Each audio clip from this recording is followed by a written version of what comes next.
국민의힘 장동혁 의원이 국감장을 이탈하며 생긴 논란과 관련해 정청래 사법위원회 위원장이 입을 열었는데요. 당은 다르지만 평소에 젠틀하시고 바른 질의를 하는 모습이 인상 깊었다고 칭찬의 말로 시작했다가 그 뒤로 나오는 팩트폭행에 여당 의원석에서는 꿀먹은 벙어리가 되었습니다. 국민의힘 장동혁 의원입니다. 이미 법사위에서 다른 의원님들에 의해서도 언급된 것처럼 검찰에서 저를 공직선거법으로 기소를 했습니다. 기소가 부당하다는 점에 대해서는 제가 법정에서 밝혀야 될 문제지만 대검찰청은 앞으로 그 재판에서 공소 유지에 대한 지휘를 하게 될 것입니다.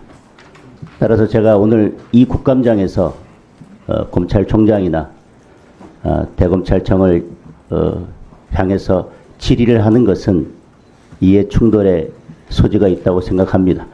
질의뿐만 아니라 제가 이 국감장에 있는 것 자체가 이해 충돌의 소지가 있기 때문에 저는 오늘 대검찰청에 대한 국감과 마지막 종합 국감에 대한 질의 및 국감 자체에 대해서는 제가 스스로 회피하겠습니다.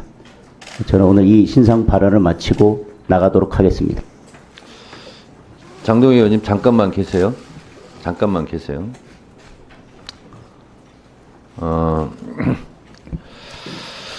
국정감사에 관한 법률 제13조는 제척과 회피 조항을 규정하고 있습니다. 한번 읽어드리도록 하겠습니다. 제13조 제척과 회피.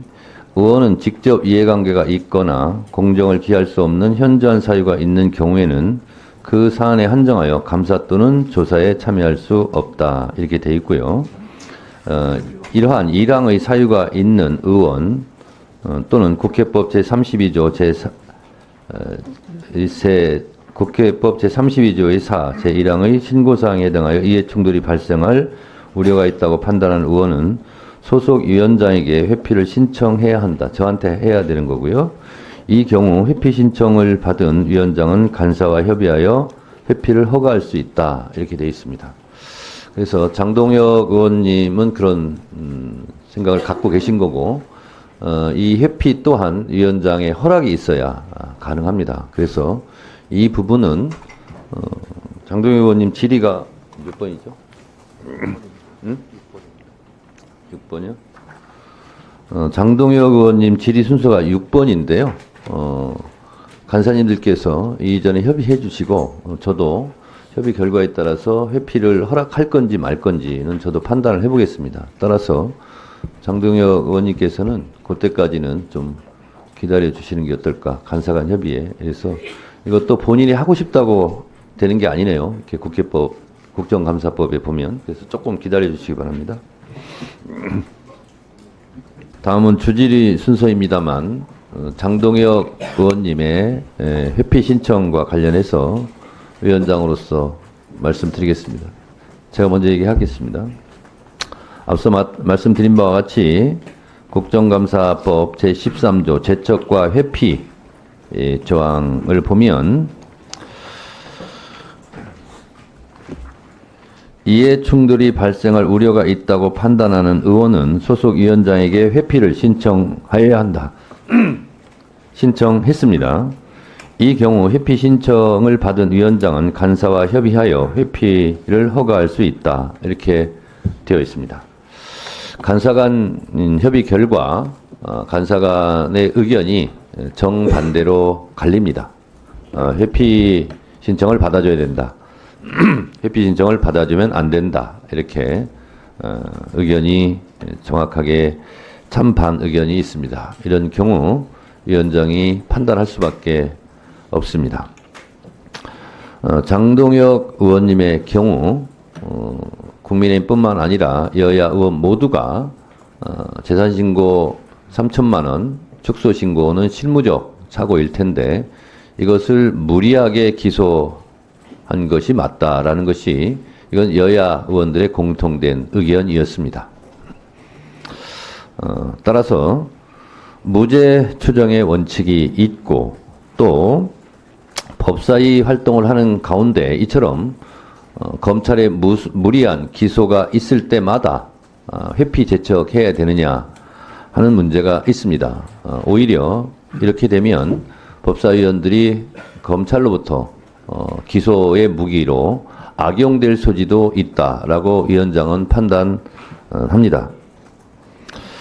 따라서 위원장은 국회법 49조 1항의 규정에 있는 것처럼 위원회를 대표하고 의사를 정리하고 질서를 유지하며 사무를 감독하는 총체적인 의사 진행에 책임지는 역할을 하는 사람으로서 말씀드립니다.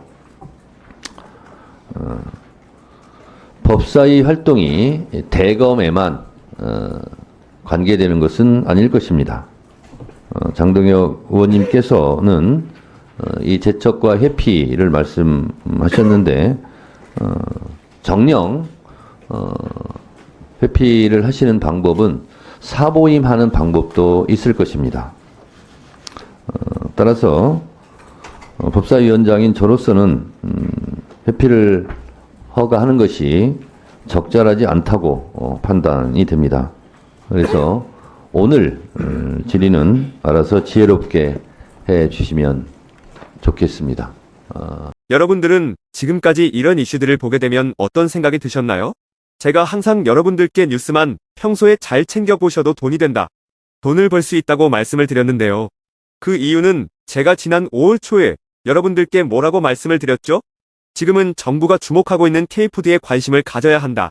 뉴스만 보고 끝내지 마시고 투자 쪽으로 한번 생각해 보셔야 한다 라고 말씀을 드렸습니다. 그리고 나서 이런 썸네일들을 뉴스를 통해서 많이 보셨을 텐데요. 이렇게 정부가 정책으로 밀어주는 산업이 이슈가 됐을 때 정보에 민감한 부자들은 어떻게 생각할까요? K푸드 관련주는 뭐가 있는지, 어떤 종목이 나에게 돈을 벌어다 줄 수 있는지를 생각한다고 말씀을 드렸죠? 그 이유가 뭐냐 하면 부자들이 봤을 때는 이슈가 곧 돈으로 이어지고 이런 이슈들이 돈을 벌어준다는 경험적 확신이 있기 때문에 부자들은 항상 이런 사회적 이슈들을 관심 있게 챙겨본다고 말씀을 드렸습니다. 실제로 제가 지난번에 시청자분들과 함께하는 주식으로 수익 내기 이벤트를 진행했었는데요.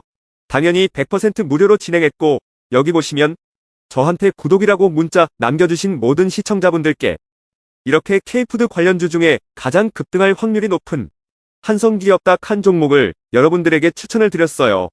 그러면서 여기 나와 있는 대로 정확하게 얼마에 사야 하는지, 그리고 어느 정도 올랐을 때 팔아야 하는지 이런 부분들까지 자세하게 알려드렸었는데 결과가 어떻게 되었죠?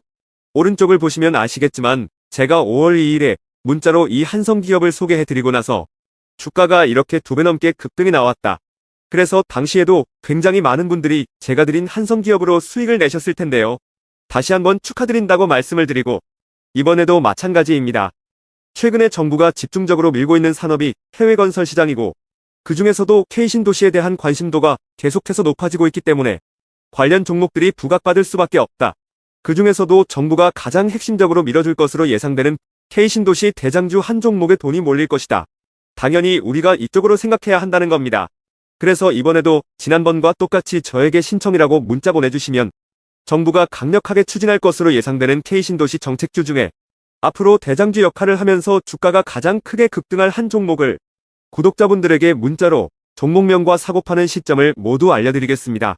그래서 여러분들이 주식으로 돈 버는 연습을 한번 해보시라 이렇게 말씀을 드리고, 지금 이 영상을 보시는 시청자분들 중에 나도 이번 종목이 궁금하다 하시는 분들은 누구나 상관없이, 그리고 어느 시간대나 상관없이 부담없이 이렇게 상단에 제 번호를 항상 남겨놓고 있습니다. 제 번호 010-4406-8870번으로 저에게 지난번처럼 신청이라고 문자 보내주시면 제가 이번에도 똑같이 무료 추천 급등주 문자를 보내드리겠습니다. 이해되시죠? 그래서 제 번호 010-4406-8870번으로 신청이라고 문자 보내주시면 여러분들이 직접 이슈를 통해서 돈 버는 연습을 해보실 수가 있는 거고, 제가 돈을 받는 것도 아니고 투자를 대신해드리는 것도 아니기 때문에 부담없이 신청해주시면 되는 겁니다. 그리고 수익이 나면 저는 다른 것은 바라지 않습니다. 제 채널에 구독, 좋아요 한 번씩만 눌러주시면 감사하겠습니다.